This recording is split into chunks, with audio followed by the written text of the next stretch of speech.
This episode is brought to you by San Pellegrino Ciao. A gift from Italy to your home. San Pellegrino Ciao is a flavored sparkling water made with real fruit juice, finished with a pinch of Sicilian salt for a perfectly balanced taste. So which flavor will you choose? Peach, lime, blood orange, cherry, or maybe the all-new limoncello? Crafted in Italy with 0 grams of added sugar. San Pellegrino Ciao. Buy it now. This is the Cats Roundtable with John Catsimatidis. Everywhere around the world, they come to America. Every time that flag's unfurled, they come to America. Good morning, America. This is the Cats Roundtable. John Catsimatidis here. We have a great show for you today. We have General David Petraeus, Speaker Newt Gingrich, Pennsylvania Auditor General Timothy DeFore. Does Pennsylvania have the same problems as other states around fraud? Dr. Peter Michalos, live long and prosper. Congressman Tim Burchett from Tennessee. Lynn Shaw, telling about our kids. Peter Pavlidis on that big event he had for veterans on Flag Day. Roger Zackheim from the Reagan Institute, and starting the show, the ambassador from Cuba, Ernesto Guzman.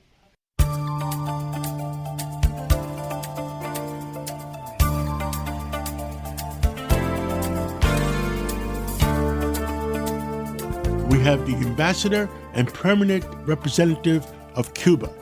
His name is Ernesto Sabaron Guzman. Ambassador Guzman, tell us where we are right now in the relationship between the United States and Cuba. Thank you very much, John. Well, as you mentioned, we are now in a difficult moment in terms of the relation between Cuba and the U.S.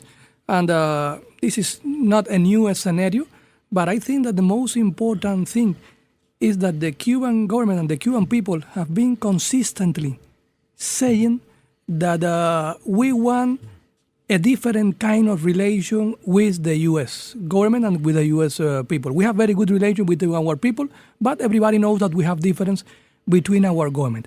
And we want a relation when we can build and move forward in different areas and establish different kind of cooperation between Cuba and the U.S., beneficial not only for Cuba, but also for the U.S. We consider that we have a lot of areas where we have the opportunity to work together with the U.S. and have important results in terms of the cooperation and in terms of the relation. For example, we have the area of migration.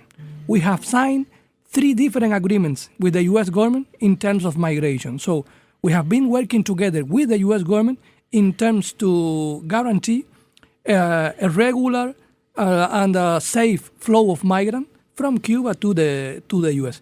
We have been working also very hard with the U.S. in order to combat the drug trafficking. Cuba is in the Caribbean Sea, like everybody knows, so we can work together in order to avoid that drugs arrive to the U.S. coast. We have been working also very hard in the past in terms of health cooperation. We have a very well-known biotechnological industry in Cuba. We produce a lot of effective medicines or biotechnological products in Cuba that could help the American people. For example, right now we are producing a very effective biotechnological product against Alzheimer. Here you have 7 million people that suffer Alzheimer. We have been also working hard with the U.S. in the past in terms of business and opportunities in business and investment opportunities in Cuba. Cuba became just a few years ago the first overall destination for the cruise companies based in Florida. So we have a lot of opportunities in the sector of tourism, in the sector of oil production, in the sector of mining, in the agricultural sector. We are not a big country, but we have a market of 10 million people, plus the tourists that arrive in Cuba. So we are talking about a market of around 12, 13, 14 million people, which is a very interesting market for the American companies. Most of basically those ones that are based in Florida. So we don't want a confrontation with the U.S. Of course, we are an independent country. We are a sovereignty country, so we have to defend our independence, our sovereignty. But we consider that even with the difference that we know that we have with the U.S. government, we have the opportunity to talk, to seek to talk, to establish a bilateral agenda in order to move forward in terms of cooperation and also in order to talk about our difference.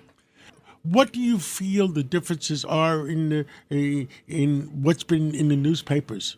Well, for example, we know that the U.S. government have concerns about democracy in Cuba, about human rights, about freedom of speech. We have also concerns about those issues here in the U.S. So our position is that we are open to talk about everything with the U.S. based on reciprocity, based on respect of sovereignty, based on respect of independence, and not interference in the internal affair. But we can talk about everything with the U.S. We are open to talk about everything with the U.S. Is there anything in particular that you feel that the American press has misrepresented? Well, usually the U.S. press, in my humble opinion, they don't show the real vision of Cuba. They only show the shadows, but they don't show the lights. And Cuba, as every country all over around the world, we have shadows and also we have lights. For example, during the pandemic, during the COVID, Cuba was the only country all over around the world that was able to produce with its own resource, with its own people, without any help from outside, 5 different candidates against COVID. 3 of them, they became vaccines. We are the only country in the world that vaccinate children under 2 years, So those are results that show us that Cuba has something to show to the world, that Cuba has something to share to the world. Cuba is well known for our education system. Cuba is well known for our health system. Cuba is the country with the highest rate of gold Olympic medal per habitant in the world. And everything of that, it was a result of the policy that was implemented after 1959 in Cuba. So, as I reiterate, as every country all over around the world, we have something to fix. Yes, but at the same time, we have a lot of results that we can share and we can show to the world. Anything else you want to tell the American people? I just want to reiterate that American peoples are welcome in Cuba. We saw that a few years ago when they visited Cuba, and they returned to the U.S. and they invited some other American people to travel to Cuba because they found there a peaceful country, a safe country, a friendly people. That's what Cuba has to offer to the U.S. Cuba has to offer friendship. Cuba has to offer culture. Cuba has to offer great music. We have a lot of history in terms of the cooperation between our musicians. So we are neighbors at the end of the day. So even when we have difference, we have to work both together for a better relation between our countries.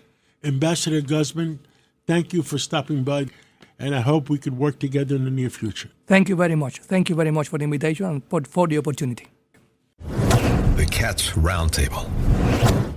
With us today is Newt Gingrich.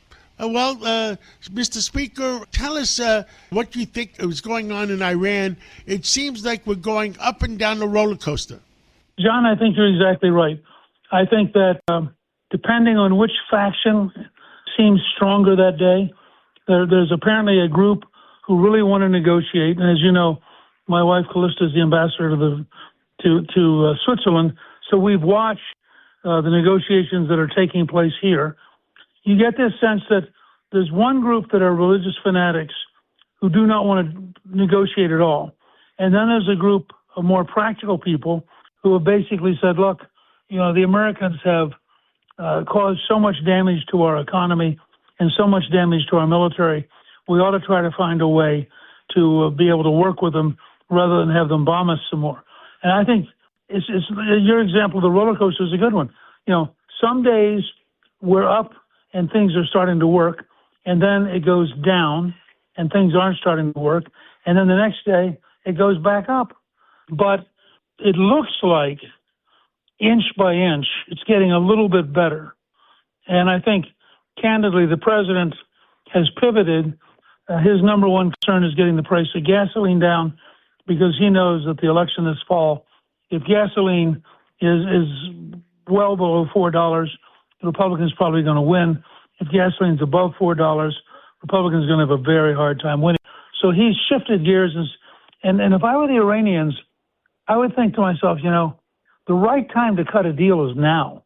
Because if we get through the election and Trump feels liberated, he may become much tougher and much more willing to use force. I would not presume that he is ever weak. And I think that he's biding his time right now, because if you saw the polls last week, people really liked having an armistice. They liked, they were glad that the killing had stopped. He got very strong polling numbers last week, and that's why. Now, if gasoline comes down and inflation starts to come down and the economy continues to grow at the rate it is, he may have a very strong case to make by September about why the Republicans ought to stay in power. And if you add that to what the Democrats are doing and going crazy and going so far to the left, the country may choose to stick with the Republicans trying to get things done right, rather than go to a Democratic Party which increasingly seems to have lost its mind. There's a civil war going to happen in the Democratic Party. Are the common sense people going to put their foot down? I think they're so intimidated.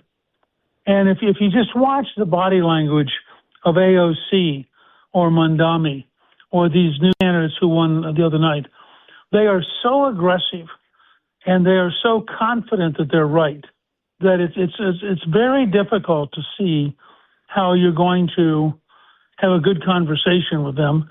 As a result, I think a lot of the moderates, the very concept of being a moderate very often means you don't want to fight. And I think that a lot of these guys just wish it would all go away, and it's not going to go away.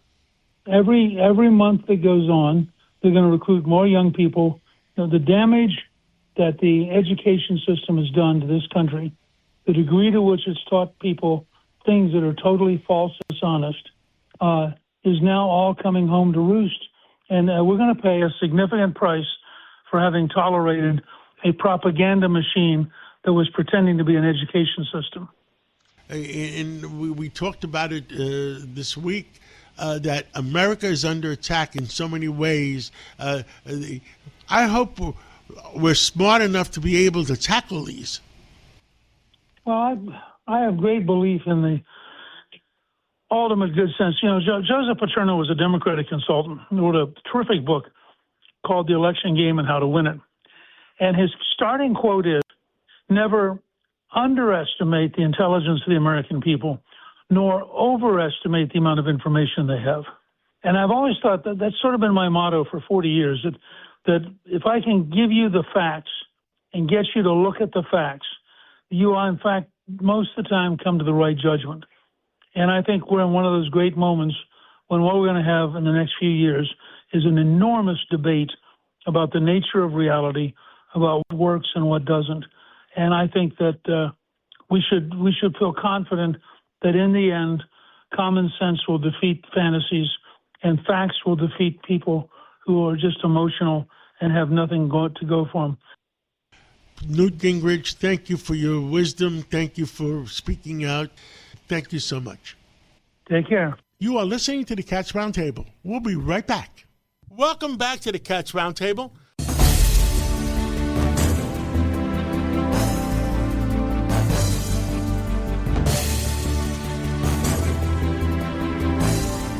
With us today is General David Petraeus. Well, General Petraeus, give the American people an update. Well, perhaps we could start with the memorandum of understanding between the U.S. and Iran, which was a potentially significant tactical achievement, but seems to have increasingly uncertain strategic prospects. The MOU did halt the fighting, largely reopened the strait, created diplomatic space, but recent Iranian statements concerning their authority over transit through the strait, together with other actions, often, in fact, contradicting what it is that President Trump or our negotiators announced after one of the sessions together, all of this gives, I think, considerable pause. There are several realities that are becoming clear. First, the most consequential issues remain unresolved. They include short and long-term control over the strait. The IRGC says, the Islamic Revolutionary Guards Corps says, we have no involvement in this whatsoever, despite establishing a contact group between Iran and the U.S. to facilitate the freedom of navigation. The Iran nuclear program, including enrichment limits, verification, and inspections. One of the early achievements was that the Iranians were going to allow the International Atomic Energy Agency inspectors to return. That was then denied later on. What do we do about sanctions relief, frozen assets, the missile and drone programs, and Iran's support for destabilizing regional proxies? Who's really in charge? Who's calling the shots? Because I guess that one attack that happened last week on a cargo vessel, it wasn't authorized by anybody. It looked like it was coming from a single entity. Well, more recently, just in the last 24 hours, there were apparently 4 drones launched against vessels. 3 of them were knocked down, 1 hit, and that's sort of frozen all the energy and activity around the clearing out of the vessels inside the Gulf and even replacing their crews who have been stuck on board there for a number of months. The fact is that it appears there is a tug of war inside Tehran between the new supreme leader and the Islamic Revolutionary Guards Corps on the one hand, and then the president and the negotiating team, which appear to be making agreements in the consultations and negotiations, which then in a number of cases have been then rejected or contradicted by statements by the IRGC. So this is difficult. These are tough negotiations to begin with, but it's even tougher if the negotiators can't count on support back in their home country capital.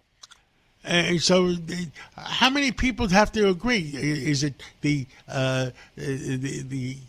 I guess the mullahs and the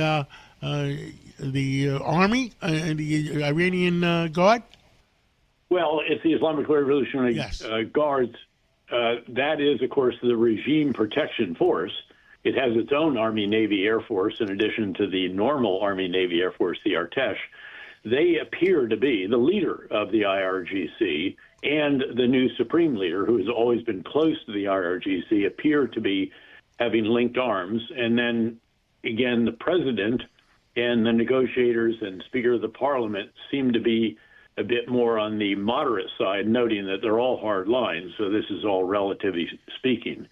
And that's difficult. And I can only imagine the frustrations on the part of President Trump and of his negotiators. Lebanon and Hezbollah, what the heck is going on there? I mean, it seems like the Israelis had them surrounded for a while, and I think the president asked them to stand down a little bit. Keep in mind, this all began when Hezbollah very, very substantially attacked Israel some months back. Israel responded, and this time Israel's gone into Lebanon and taken control of some of the territory from which Hezbollah has been shooting at the villages and towns in northern Israel, many of which have had to be evacuated yet again, as they were in the months after the 10/7 attacks. And so they're trying to push them back to get the Lebanese army to come in and occupy those areas to keep Hezbollah from being able to return to them. And now the Iranians want to use the memorandum of understanding to lever us to lean on the Israelis and say, well, stop shooting at these guys. Even if they shoot at you, have some restraint because it's undermining the possibilities of the negotiations. I think the president has been fairly judicious in doing that, but this is putting Israel in a very, very difficult situation. They've not achieved the objectives they set out to attain when they launched these operations into Lebanon, into Hezbollah-controlled territory. The Lebanese military is not capable of disarming Hezbollah, despite agreements between the Lebanese government and Israel, historic in that regard, but there are just limits to how much the Lebanese military can do. And Israel gets shot at, they should respond, but now you have this additional factor that could undermine the negotiations in the wake of the Memorandum of Understanding, which some people have actually labeled the Memorandum of Misunderstanding, because it appears that the Islamic Revolutionary Guards Corps is interpreting it very differently from the way it was interpreted by the U.S. negotiators when it was reached. Russia and Ukraine, is there any hope there for peace? Ukraine is on the verge of being isolating the Crimean Peninsula, the occupied by Russia Crimean Peninsula, to the extent that there has been a declaration of emergency for the entire peninsula. So the summer tourisms are all trying to get back to Russia. The beaches are going to be emptied. Essentially, Ukraine is taking apart the Russian oil storage facilities and refineries in Crimea, to be sure, but also the refined products going into Crimea. There's limited ways in. You can either take a ferry. They've knocked out 3 of the ferries recently. The Kerch Strait Bridge, the pride of Putin, which has a railroad, that's not operating anymore, but the roads, and they now can hit that. And so there were such long gas lines in Crimea that the government there won't even sell gas to civilians. So you can see the extent to which this is, again, isolating Crimea. Then the route that comes in from southern Ukraine, you can go from the Russian Federation across the occupied southeastern part of Ukraine and then down into Crimea from the north. They've knocked out the bridges there, the roads, even the pontoon bridges the Russians have built. And they also, as you may recall, in the past week or so, hit the Moscow refinery. It is offline, huge plumes of smoke and flames. And there are gas lines as far east in the Federation as Siberia. So they are really taking the fight to the Federation. They're going after the air and ballistic missile defenses, which prevented them from doing that before. Now Moscow is beginning to pull some of those defenses from the front lines and other areas to Moscow so they can keep the capital freer of this kind of activity. And yet Ukraine is going after. And now they're starting to isolate the front lines to a degree as well. They've developed longer range Ukrainian drones that can get into the rear areas where you have the logistical bases and so forth. And those are no longer safe for Russian vehicles and headquarters and depots. So this is quite a significant development. Also an announcement that the Ukrainians killed or seriously wounded 31,500 Russians in the past month. And you can start to see that when the U.S. reimposes the sanctions on Russia's sale of oil, which we lifted because of concerns about Brent crude, because of the Strait of Hormuz being blocked for so long. And then if we could ever do the package of sanctions in the Senate, supported reportedly by 90 out of 100 senators, we could really do enormous damage to the Russian economy, the war economy, which has already sustained enormous damage by repeated rounds of EU sanctions, at the same time that the EU is in the midst of providing the early tranches of 90 billion euros of financial and economic assistance. That is an enormous lifeline to Ukraine. General David Petraeus, thank you for the update. Thank you for everything you've done for our country and continue to do for our country. A privilege, Sean. Thanks. Always great to be with you. The Cats Roundtable. With us today is Roger Zakheim, and he is director of the Reagan Institute in D.C. And, how often do you travel back and forth with D.C. and California? Well, John, great to be back on the show. And the Reagan Institute in D.C., we lead the think tank and public policy arm of the Reagan Foundation, which is is based in California. I go back there a bunch. We do our big convenings out there. We had one recently. We couldn't get you there, but we hope to in the future. The Reagan National Economic Forum, and there we had the Secretary of Treasury and leading CEOs, entrepreneurs to talk about American free enterprise and the dignity of work and how do we make America prosper for all Americans. Lately, it seems like America is under attack in so many ways, in so many directions. What are you looking as the biggest dangers that President Reagan would have looked at?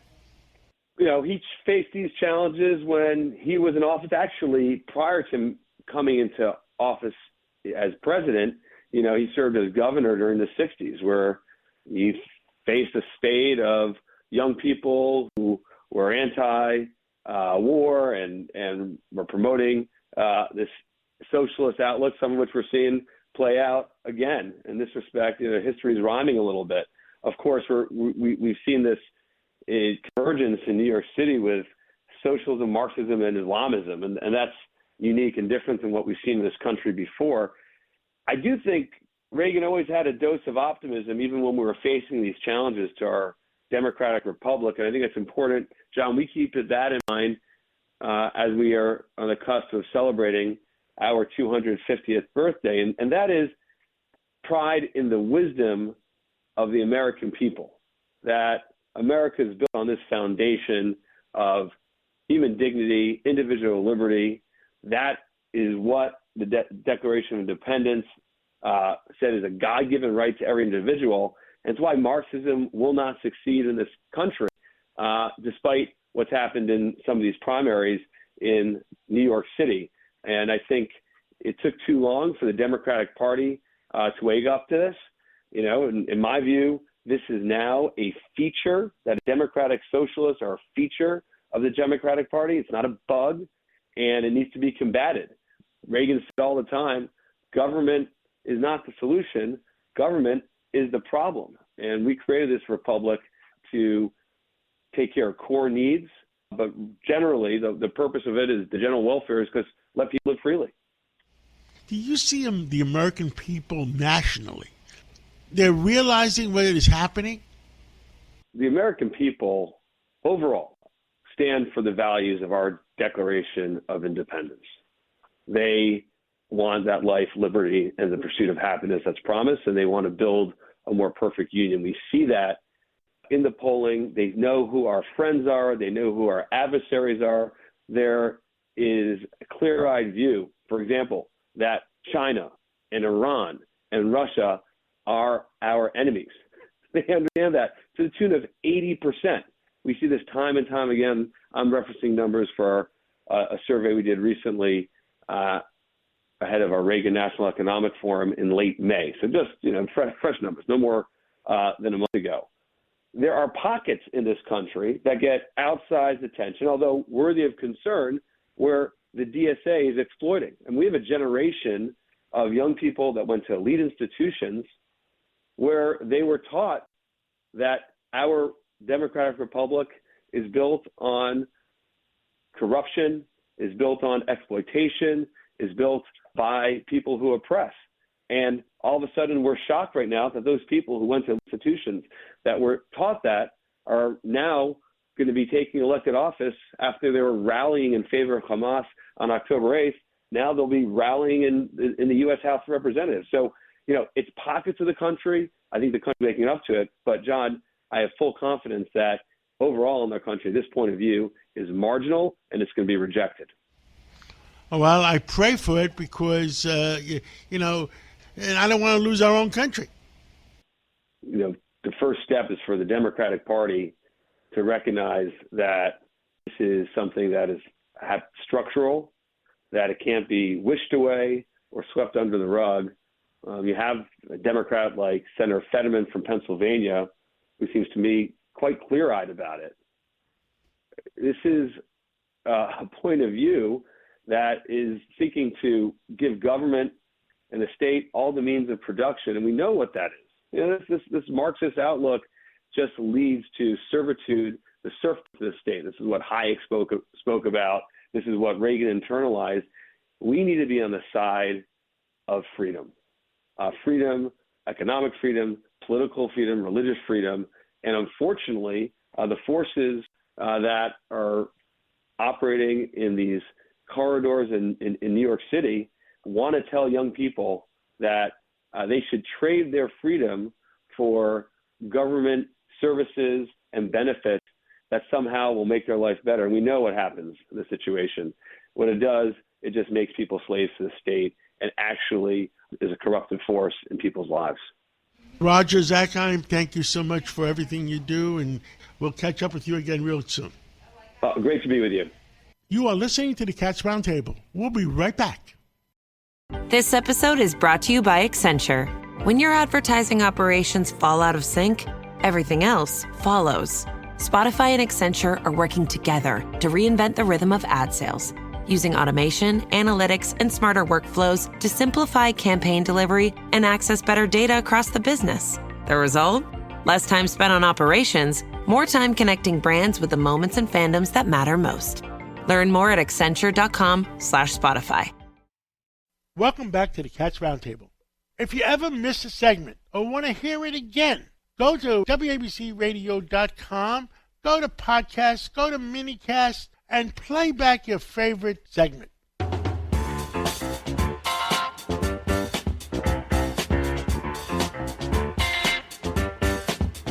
With us today is Congressman Timothy Burchett.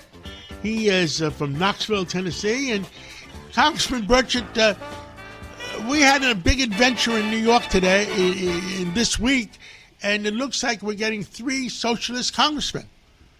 Yes, sir. I actually analyzed that, and I put a video out earlier in the week on that, actually on Friday, I think it was, on my Twitter account at Tim Burchett. And basically, I'm hearing everybody say, oh, this is great for the Republican Party. This is great for the Republican Party. Well, let me tell you what it's done. It reminds me when AOC got elected to Congress, and she and I are we're in the same freshman class, and the Republican leadership was saying, oh, this is the greatest thing in the world. We're going to use this as a fundraiser. Well, all we did was turn her into a martyr, and now she's a leader in the Democrat Party, and you're not going to beat her in her district, and young people rally around her. And Hakeem Jeffries, who's a liberal, is now, on the scale of it, he's a moderate, and he is in danger of losing his position, but I suspect he'll move farther to the left, as will the rest of the Democrat Party.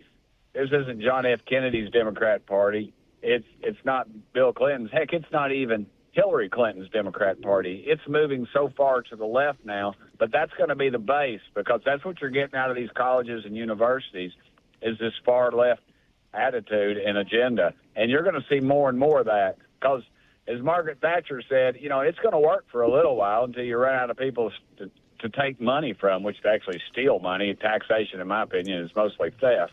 But it's not a good day for America. You're going to see more and more of this type of activity. I live in Knoxville, Tennessee. You would think it'd be a very red area, but the city's Democrat. We've got a far left mayor. That's 2 in a row we've elected. And I don't know if it will ever elect another Republican, probably in my lifetime. We better get our act together as Republicans and start figuring out what's going on, and we better start addressing this, because if we start moving to the left or moderating to think we're going to get more of that, all we're going to do is saturate us with liberals, and we're going to lose our way, and it will become a uniparty. Knoxville is where President Trump sent in some additional people to make sure that Knoxville is safe for all people. Has that happened? Well, actually, that was Middle and West Tennessee. I have the county as well, which surrounds the city of Knoxville. So I'm in a plus 15 district probably, but I have a lady running against me is incredibly far left as you can get, and she'll raise money and she'll put on a fight. And we are not taking her for granted one bit, because that's actually how AOC got in power. If you remember, she beat a well-respected Democrat who was, I think, the third in the power structure of the Democrat Party there in New York, came out of nowhere and won.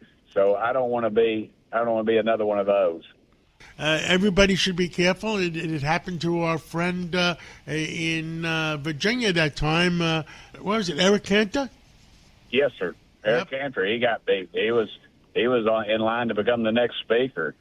He fell asleep at the switch and was in Washington, D.C. on the night of the election, and he should have been at home. Any new updates on mine and yours favorite subject of getting the truth out of Washington on these UFOs? We're on the third series of videos that are coming out now, and my wish for you and the rest of America is that you thing I've gotten to see and talk to every person I've gotten to talk to about this issue, because when they do that, it's going to be, without a doubt, people will say we are not alone. And for whatever reason, the White House is being thwarted by releasing some of the information, and we've got some unfriendly people in some of these alphabet agencies that do not want this material out, and we're fighting them every step of the way. President Trump has kept his word to me. He's keeping his word to the American people by being transparent on this issue. Have we found out anything more about all those scientists that disappeared? No, sir, and as we do in America, we want our pizzas in 30 minutes or less, and that's about our attention span. I think we've moved on. I think there was a message being delivered, in my opinion, and I think that message was delivered. And that's why I think also why you're seeing some delays in some of this releasing of material. Congressman Tim Burchett, thank you so much for coming on. Thank you, John. It's always a pleasure, brother. My best to you and your lovely family. The Cats Roundtable. With us today is Timothy DeFore, Pennsylvania's 55th Auditor General, and his dad, who I remember meeting, was a Tuskegee Airman and fought in World War II. Well, Timothy DeFore, tell us about your story. Tell us about your dad. First of all, thank you for having me on the show. My dad, and thank you for recognizing, was a Tuskegee Airman. And one of the things that he and my mom used to do with me and my 5 siblings was they would always talk about government. They would always talk about what government was supposed to do with our tax-paying dollars. And I remember those conversations like they were yesterday. So at a very young age, I had an idea of what I wanted to do with my career.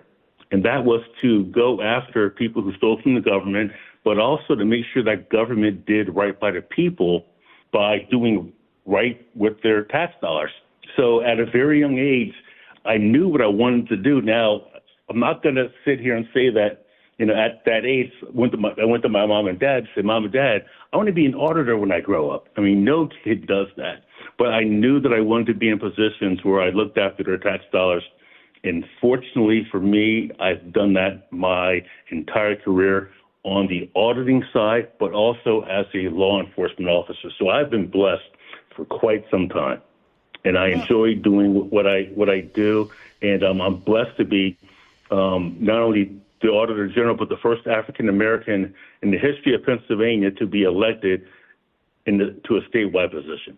Tell us about Pennsylvania. How is Pennsylvania going? Is it going towards common sense, or do you have anything that you're disturbed about?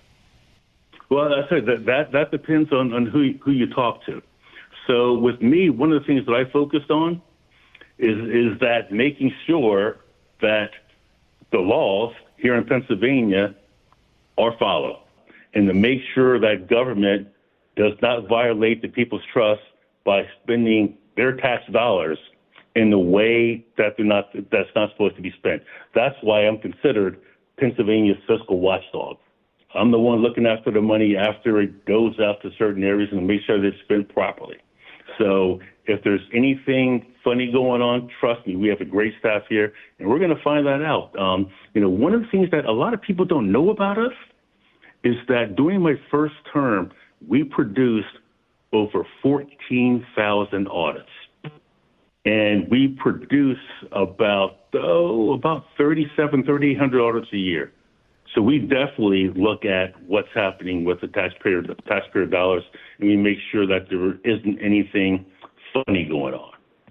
So you feel that the fraud that is going on in other states, that you're on top of it, and it's not going on in Pennsylvania? Yeah, so we're on top of it. The one thing about fraud is that you're never going to stop it, and that's unfortunate. Again, I've been doing this for 30 years. You're not going to stop it, but in the states where you see rampant fraud taking place, so one reason why that happens is you have to have the proper internal controls in government in order to either stop it in some areas or deter it in other areas. And what I mean by internal controls is that government is rules. We all have rules that we have to follow. I mean, every State Department has rules. When we perform audits, I have rules. So we have to follow rules. And if those rules aren't followed, then somebody who wants to steal from the government can easily do that. As me and you are speaking right now, there's somebody out there thinking about a way to get into government's pockets to get something that rightfully isn't entitled to them. So the first line of defense in order to do that is to have the proper internal controls. Now, one of the things that we do as auditors, we're the first line of defense when it comes to fraud, because we're responsible for auditing the state's checkbook. So we're the first line of defense. So one of the things that we do, if we identify fraud, then we refer that to law enforcement. That's why it's so important to have not only an auditor, but an auditor who is not only to have an auditor general, but to have an auditor general who's actually an auditor, which I am. Well, Timothy DeFour, Pennsylvania's 50th Auditor General, thank you for doing your job. Thank you for saving the taxpayers' money, and we'll catch up with you again real soon. Thanks for having me. You are listening to the Cats Roundtable. We'll be right back. Welcome back to the Cats Roundtable.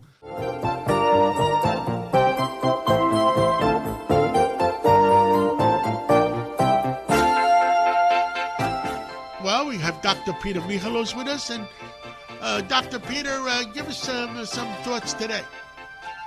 Well, John, today we're going to talk about heart health for longevity. And our heart basically starts to beat at 3 weeks after conception, and it shows up on ultrasound usually around 6 to 7 weeks, where we have a rhythmic beating of the heart. And our heart, on an average, beats 100,000 times a day. So you can imagine how hard it has to work, and it basically has to circulate all the nutrition, the blood, the oxygen, the food, the energy that keeps us alive and it keeps us healthy. And that's why it's important that we take care of our heart. And as we get older, we have to be much more conscious of it, and there are things that we need to do. One of the important things as far as annually, when we hit age 40, we should do an electrocardiogram. An electrocardiogram basically analyzes the electrical impulses of the heart, and if there is ischemia or restricted blood flow in the heart, it shows up on the EKG. And especially if we have risk factors like hypertension, diabetes, or family history of heart disease, it's important to get that checked. The other thing is we have now amazing blood tests where we can check, and the guidelines are to check your cholesterol and your LDL. L stands for, I call it the lousy cholesterol, and HDL is the happy cholesterol. That's the mnemonic to remember it. And you want to keep your LDL below 100. You want to keep your HDL 40 and above. And another very important factor that they're starting to measure more now, they use it in Europe a lot, is the apolipoprotein B, which is the carrier of cholesterol. And they've shown if you can keep that consistently below 100, below 80, even better, your risk of heart attack and stroke dramatically decreases.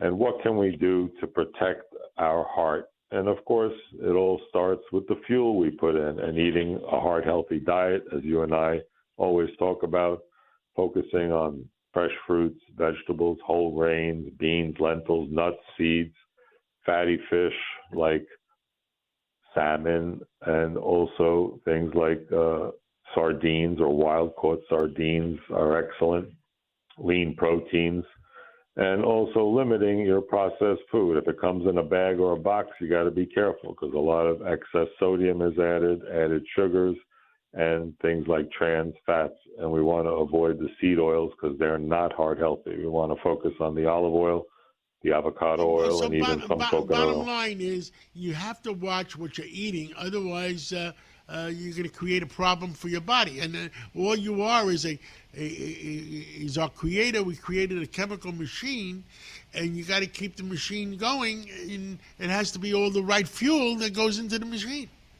Yeah, absolutely. And along with that, you also have to treat the machine well. That's why avoiding tobacco and nicotine. We know don't smoke or vape, and even secondhand smoke when possible, because that cuts up to 10 years off your life, and it increases the risk of blindness from macular degeneration 3 to 4-fold, which is pretty wild how smoke gets to the eye. And it also increases the risk of lung cancer. And we also know that our heart needs to rest, and our kidney needs to rest, and our gut needs to rest. And that's why at least 7 hours of sleep a night is very important. It's restorative. It supports good blood pressure, metabolism, mood, and overall cardiovascular It's a health. combination of food intermittent fasting, maybe, the right minerals, and I guess the right water supply, and don't use chemicals that our creator did not create. Yeah, absolutely, because that also disrupts the gut microbiome, and it disrupts the good bacteria. And they found that the gut microbiome is 80% of our immunity. And in heart plaques and heart attacks, they found bacteria from the gut, some of the bad bacteria. One of them is called proteobacteria, and the other one's Mercedes. And when they analyze these heart plaques, like when they do heart stent surgery to open up, they take some of those plaques and they've analyzed them, and they found bad bacteria from the gut. And that's why all we discussed is so important, because there's 805 there's 805 heart attacks every year in the United States. That's a heart attack happens in the U.S. every 40 seconds. And we need to also limit alcohol, because that affects everything. It's a neurotoxin. It affects blood pressure. It affects sleep. It affects. So if you do drugs, whether it's marijuana or fentanyl or whatever, drugs hurt you. Absolutely. Salt, Cocaine. salt, sugar. What else? Yeah, and cocaine. I saw heart attacks in 20-year-olds when I was an intern at Cornell at New York Hospital. That was the first time I saw heart attacks in 20-year-olds, because their blood pressure when they do cocaine goes up to 200, 250.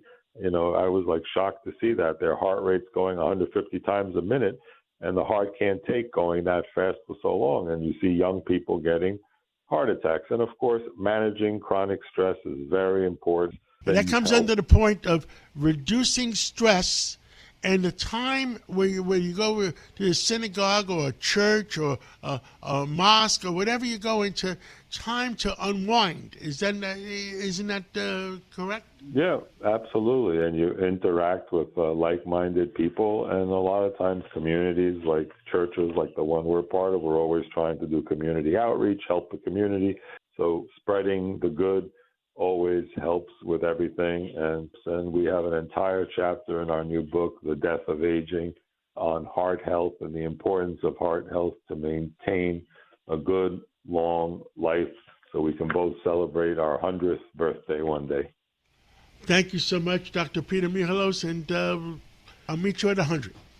Thank you, John, for always getting the truth out on the Cats Roundtable. The Cats Roundtable. We had D-Day, June 6th, 2026, and we already had Peter Palivos on, and the event happened, and he had 20,000 veterans there, and he raised $3 million to be given away. Peter, congratulations on a successful event. What happened that day? Thank you very much, John. It was a very special day.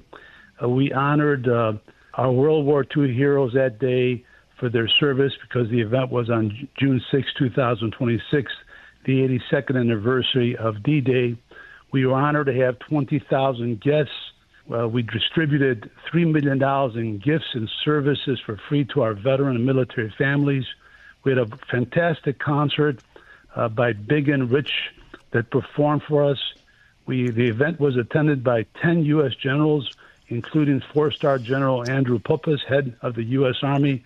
And most importantly, it was attended by 15 World War II heroes who came to the event from across our great nation. And is this an annual event you plan to do? We do these events every 2 years, so our next event, God willing, will be in 2028. And I hope I can attend the next event you have, because you do God's work, because the veterans did God's work. We would not have the free world if it wasn't for our veterans. And let's all say a special prayer next week on the 4th of July. Amen, brother. And want to thank all the veterans and military and all of our heroes listening to your program. And thank you personally for all the great things you do for our great country. God bless you. God bless America. And have a great 4th of July. You too, John. Thank you. Thank you.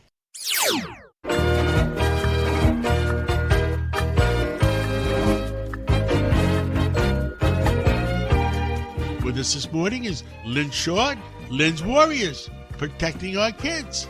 What do we have to do to make sure our kids are safe? Lynn? Good morning. This week, we covered so much from Monday to Friday, what's happening on Capitol Hill. Let's start with, I want to say, humanity is fighting back for our kids. The public, John, is not accepting all of this AI being thrown at us and the kids in schools, and they're not accepting all of this big tech. They're waking up realizing big tech, all of these Chromebooks and phones and gaming, they're stealing our kids. We spent the beginning part of the week, very sad, John. It is an annual event now. It's called Social Media Victims Remembrance Day on Capitol Hill.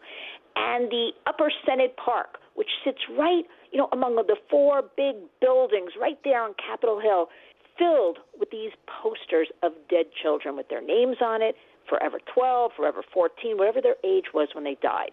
From social media harms, buying drugs online, sextortion, trafficking, cyberbullying, eating disorders. We have a tremendous amount affecting girls, eating disorders. Videos, John, how to starve yourself, to death. Those are the kind of video titles kids are seeing. So this is an annual event now started by 2 moms who tragically lost their sons they learned on the same exact day, which was June 23rd, 2020, and it's taken off from there. But what we have going on this past week in Washington is we've got something called the Kids Online Safety Act, and you've heard me talk about it before, okay? We just want big tech.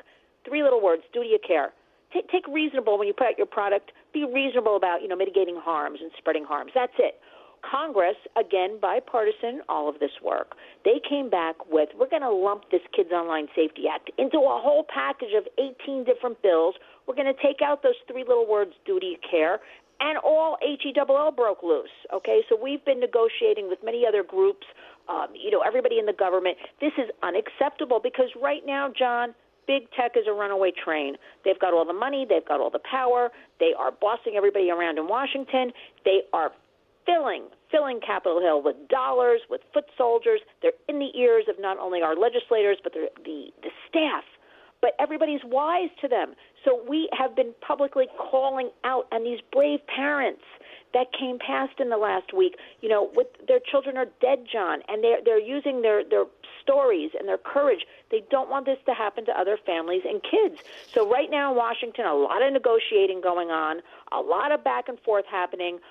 This coming week, we should learn a lot more. But the good news is parents are fighting back. The public is waking up. And parents and Americans are demanding accountability from big tech. We want greater protections for our kids. They've long, almost 30 years now, since 1996, considered the birth of the internet, have gotten away. Now we know proven harms. And let's just throw in, we had 2 court cases recently which found Meta, which is Facebook and WhatsApp and Instagram, you are guilty. You harm children, product liability, sharing their data. So we've got that now armed on our side. But you know what? These parents shared their personal stories. They've been day in and day out online. They travel the country. They're starting to listen in Washington. We're not accepting what's happening, and there's tremendous pushback. So we want everybody listening to also come on board with us. Go to lynswarriors.org, participate at home, share this online. Let's leverage the internet for good on your platforms and fight back. Know what your kids are doing in school. Talk to your kids and be part of this. Lynn Shaw, thank you for what you're doing and helping our kids. And God bless you and God bless America. Thank you so much, John. We'll talk again soon. Thank you for listening to the Cats Roundtable every Sunday morning. We'll bring you the latest in what's happening in our community, our country, and the world. Enjoy the rest of your weekend. Have a nice Sunday.